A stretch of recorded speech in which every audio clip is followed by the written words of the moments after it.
ദാ നീ ഏടെ എന്താക്കീന്ന് നീ? ഊണ് കഴിച്ചു വിജയേട്ടാ, ഒന്ന് മയങ്ങണം. ഭാഗ്യവതി. അയ്യോ ഞാനോ? നീ സുന്ദരിയായ യുവതി. വിജയേട്ടൻ ഇപ്പോൾ എവിടെയാ? ഞാൻ ഗസ്റ്റ് ഹൗസിലുണ്ട് ചക്കരെ.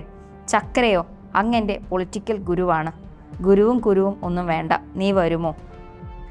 ഞാൻ ഗസ്റ്റ് ഹൗസിലുണ്ട് ചക്കരെ. ചക്കരയോ? അങ്ങെൻ്റെ പൊളിറ്റിക്കൽ ഗുരുവാണ് എന്നിങ്ങനെ പറയുകയാണ്. നീ വരുമോ? എവിടേക്ക് വിജയേട്ടാ?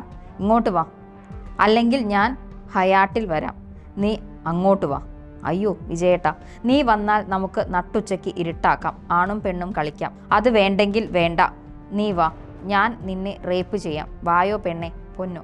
ഇവിടെ 2 ദിവസമായി തെളിവുകളുടെ അടിസ്ഥാനത്തിൽ രാഹുൽ മാങ്കൂട്ടത്തിനെതിരെ ഒരു ക്രൂശിക്കുന്ന സമൂഹം ഇതുകൂടെ കാണണം. നമ്മുടെ മുഖ്യമന്ത്രിയുടെ ഒരു ചാറ്റാണിത്. ഇതിൽ അവിശ്വസിക്കാനൊന്നുമില്ല. ഇതും ഒരു സ്ക്രീൻഷോട്ടാണ്. ഇത് വിശ്വസിച്ചേ മതിയാകും. അത് പലർക്കും ഒരു കല്ലുകടിയായിരിക്കും.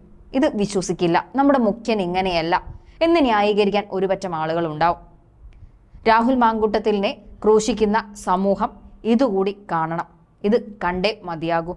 എനിക്ക് ഈ ചാറ്റ് കിട്ടുന്നത് ഫേസ്ബുക്കിൽ നിന്നാണ്. അത് ഒരു പോസ്റ്റിലൂടെ, സംഗീത ലക്ഷ്മണയുടെ ഒരു പോസ്റ്റ് ഇങ്ങനെയാണ്: മലയാളി നാട്ടിലെ ആദരണീയരായ വാർത്താമാധ്യമക്കാരെ, ഈ കാണുന്ന സ്ക്രീൻഷോട്ട്സ് എന്നാണ് നിങ്ങൾക്ക് മനസ്സിലായത്? ഇത് പൊക്കിപ്പിടിച്ചുകൊണ്ട് എന്താണ് പറഞ്ഞും കാണിച്ചും ജനതയെ ബോധ്യപ്പെടുത്താൻ നിങ്ങൾ പരിശ്രമിക്കുക. കേരളത്തിന്റെ മുഖ്യമന്ത്രി പിണറായി വിജയൻ എന്ന ജനനേതാവ് സംഗീത ലക്ഷ്മണ എന്ന ഞാനുമായി നടത്തിയ വാട്സപ്പ് ചാറ്റാണ് ഈ സ്ക്രീൻഷോട്ട്സ് എന്ന് നിങ്ങൾ കരുതുന്നുവെങ്കിൽ അങ്ങനെ തന്നെ കരുതുക. എന്നാൽ ഈ സ്ക്രീൻഷോട്ട്സ് എൻ്റെ വാട്സപ്പ് മെസ്സേജ് ബോക്സിൽ സംഭവിച്ച ചാറ്റ്സ് ആണ് എന്നൊരു അവകാശവാദം ഞാൻ ഉന്നയിച്ചിട്ടില്ല. ഒരു പരാതിയും ഞാൻ ഒരു പോലീസ് സ്റ്റേഷനിലും ഒരു കോടതിയിലും കൊടുത്തിട്ടില്ല. പിണറായി വിജയൻ എന്ന ഏറെ പ്രിയങ്കരനായ അതിശേദ്യ നേതാവിൻ്റെ ബയോഡാറ്റയെ വെല്ലുവിളിക്കാൻ ഈ വാട്സപ്പ് സ്ക്രീൻഷോട്ട്സ് പോരാ എന്ന് നിങ്ങൾക്ക് നല്ല ബോധ്യമുള്ളതാണ്.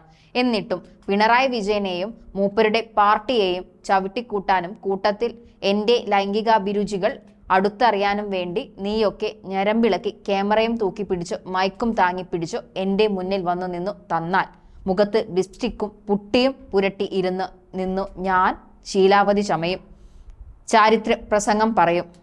പൊതുപ്രവർത്തകർ, രാഷ്ട്രീയ പാർട്ടി നേതാക്കൾ, ജനപ്രതിനിധികൾ ഒക്കെ എങ്ങനെ പെരുമാറണം, എങ്ങനെ സംസാരിക്കണം എന്നൊക്കെ ഞാൻ സാരോപദേശം നടത്തും. ഇത് എൻ്റെ മാത്രം ഫൈറ്റല്ല, ഇത് ഭാരത സ്ത്രീതൻ ഭാവശുദ്ധി സൂക്ഷിക്കുന്ന കന്യകമാർക്കും പതിവ്രതകൾക്കും വേണ്ടിയുള്ള ഫൈറ്റാണ് എന്ന് ആഹ്വാനം ചെയ്യും ഞാൻ. പാതിരാത്രി ടെലഗ്രാമും തുറന്നു വെച്ച് സോഷ്യൽ മീഡിയ വഴി ഫ്രണ്ട് പിടിക്കാൻ അലഞ്ഞുതിരിയുന്ന എന്നെ പോലുള്ള യക്ഷികൾ നിനക്ക് ദേവതകളാണ്.